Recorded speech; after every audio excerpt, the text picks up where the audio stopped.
Welcome back to Soumya Ganesh YouTube channel. ಏನಿದು ದೋಸೆ ಅಂತ ನೋಡ್ತಿದ್ದೀರಾ? ಬನ್ನಿ ದೋಸೆ ಹೇಗೆ ಮಾಡೋದು ಅಂತ ನೋಡೋಣ.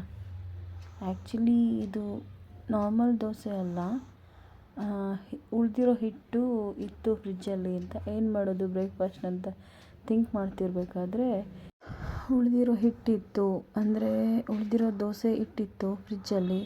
ಆ ಉಳಿದಿರೋ ಹಿಟ್ಟಿಗೆ ನಾನೇನು ಮಾಡಿದೆ, ಜೊತೆಗೆ ಸ್ವಲ್ಪ ಗೋಧಿ ಹಿಟ್ಟು ಹಾಗೆ ಚಿರೋಟಿ ರವೆ ಹಾಕ್ಕೊಂಡು ಮಿಕ್ಸ್ ಮಾಡಿಕೊಂಡು ರೆಡಿ ಇಟ್ಕೊಂಡೆ.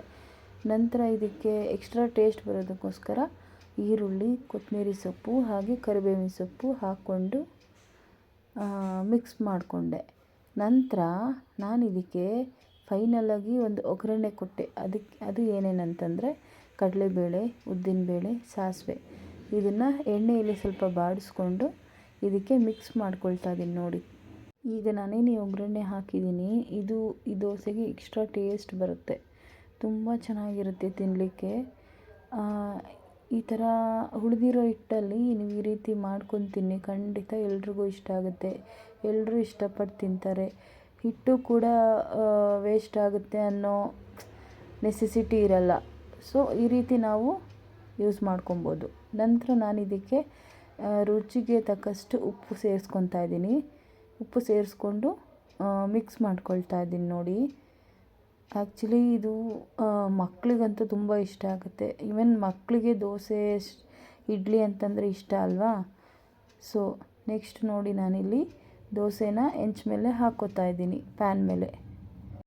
ದೋಸೆ ಹಾಕ್ಕೊಂಡಾದಮೇಲೆ ಮೇಲೆ ಸ್ವಲ್ಪ ಆಯಿಲ್ ಹಾಕ್ಕೋಬೇಕಾಗತ್ತೆ.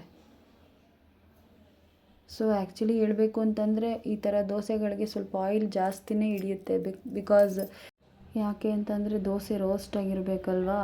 ಸೊ ಹಾಗಾಗಿ ಒಂಚೂರು ಎಕ್ಸ್ಟ್ರಾ ಎಣ್ಣೆ ಜಾಸ್ತಿ ಆಗುತ್ತಷ್ಟೇ, ನಾರ್ಮಲ್ ದೋಸೆಗಿಂತ ಒಂಚೂರು ಜಾಸ್ತಿ ಆಗುತ್ತಷ್ಟೇ. ಸೊ ನೋಡಿ, ದೋಸೆ ನಾನು ಆಲ್ರೆಡಿ ತೆಗೆದು ಪ್ಲೇಟ್ಗೆ ಹಾಕಿದ್ದೀನಿ, ಎಷ್ಟು ಚೆನ್ನಾಗಿ ಕಾಣ್ತಿದೆ. ಬನ್ನಿ ಇನ್ನೊಂದು ದೋಸೆನೂ ಹಾಕ್ಕೊಂಬಿಡೋಣ. ನೋಡಿ ದೋಸೆ ಆಗಿದೆ, ಟರ್ನ್ ಮಾಡ್ಕೊತಾ ಇದ್ದೀನಿ